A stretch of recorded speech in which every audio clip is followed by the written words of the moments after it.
Arsonist is technically the 18th album from Sodom, a German thrash metal band that most everyone should know. Their name isn't quite as big as some of the big four in the United States, but if you know thrash metal, you know Sodom. If you know heavy metal, you know Sodom.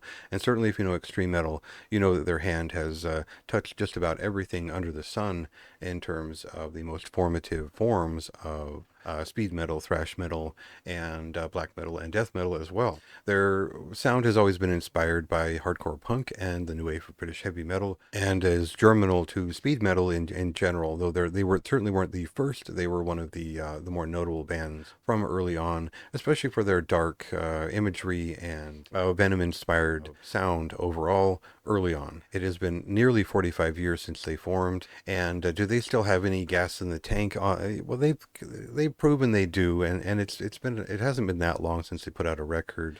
Two of those 18 records in their discography were re-recordings, and what I'd emphasize up front and what I do emphasize in the review is that Angel Ripper and his crew have always been open to nostalgia. They've always been open to re-record, to tribute the past, and that is part of what this record is in terms of tributing their original drummer Witch Hunter, in terms of tributing a huge influence in Algie Ward from Tank, one of my favorites as well in terms of the new wave of British heavy metal and metal in general is Tank, and so that's always been a connection between me and Sodom in the sense that that's one of my favorite bands, it's one of their favorite bands, and I like what they bring to.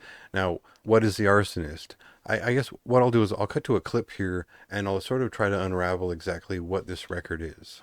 And when the very deeps are locked on in arms for eternal sleep, silver threads across the dark, locked us in place, we could not find a strategy nor option. So in the same way that Motorhead never really stopped, I think Sodom is kind of the same ethos permeates what they do. They're making it work with a different lineup. They keep it pretty much down to a skeleton crew, and the way that they approach it is let's just sound like Sodom. And that's what this record does. There's a lot of mid-pace songs on here. It isn't a return to any particular sound. This just sounds like Sodom has always sounded. But the difference is that this is the second record from Sodom where Frank Blackfire returns to throw his riff into the group's sound. And because he's from that era of the band that is most recognizable, and because his approach hasn't really changed that drastically, we get a record like Genesis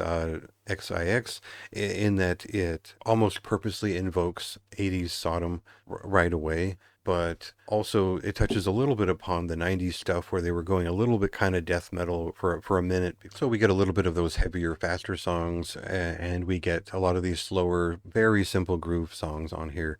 Now the problem is that we get a little bit of a disconnect between the thrash metal songs, the aggressive stuff that takes you kind of on a nuclear winter kind of trip up front, and then we get these slower, very simple shotgun grooves that are it's Sodom's signature in some sense, but also it's laid out in such a simple way that it kind of drags on, and you're really there because it sounds like Sodom, and you're a fan of Sodom, and it's not so much that these songs are particularly special or memorable. This has never been a band who had big choruses. They were never a band that were hugely melodic, but they have had some great records like M16 and Agent Orange that had very memorable narration, that had memorable choruses here and there.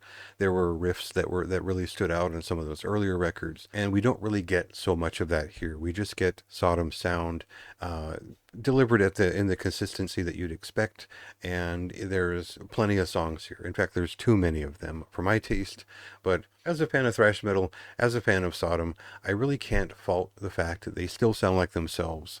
It's a solid record. The production is intentionally analog and invokes a classic performance. It's got a nice warmth to it. At some point, I really can't sit there and complain about hanging out with this modern Sodom record, because every one of their peers is doing something else that is less than authentic, and these guys are still being themselves, and they do it in a way that tributes their past.